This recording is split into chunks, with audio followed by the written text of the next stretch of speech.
Miss P's Book Nook. Miss P and I are so glad that you've come back to read with us today. That's right, I am very glad that you come back to read with us today. And with that being said, it is only right that Miss P has handpicked the most fantastic story for us to read. Isn't that right, Zoe? That's right, Miss P. So today, we're reading a story about two children who don't necessarily have too much, but they do have one thing. They have a ton of books. So many books. That's right, they do have a ton of books. And I know you're curious just as I am. What's the deal with the books? We're going to find out, and we're going to find out right now. So without further ado, Zoe, please introduce our story. Today we are reading The Children Who Loved Books by Peter Carnavas. Angus and Lucy didn't have very much. They didn't have a television. They didn't have a car. They didn't even have a house. But Angus and Lucy had books, hundreds of them. They were stacked here and piled there, balanced, propped, and shoved in all kinds of odd places. Books cluttered every corner of their home until one day. Their home could take no more. The books had to go.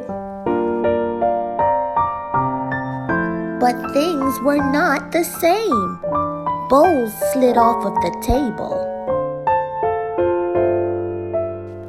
Angus couldn't reach the window. And because there was more space in their home, there was a lot more space between them all.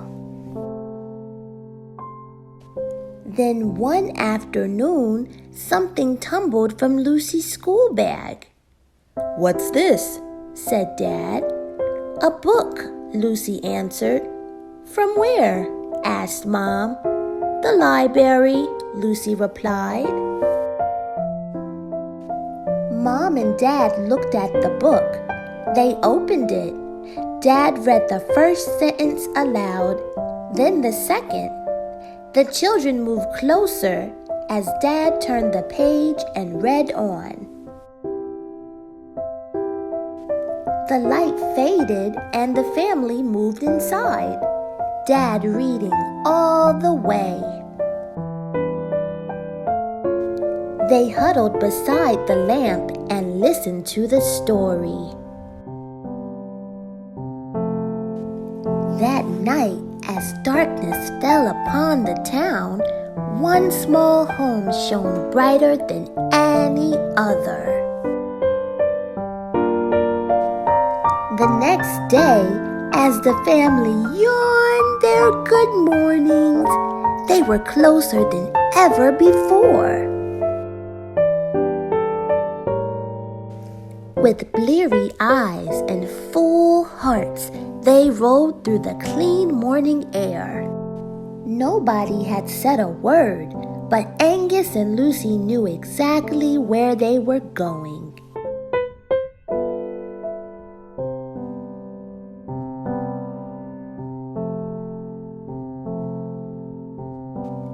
Angus and Lucy didn't have very much, but they had all they would ever need. Wow, what a really positive story. I'm so glad that we got a chance to read that. I really enjoyed it. But now I'm curious to know, Zoe, what was your favorite part?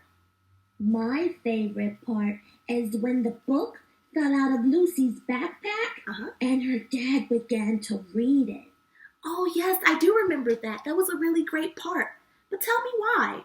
Why was that your favorite part? Well, because it brought them closer together. just like reading brings us closer together, Miss P.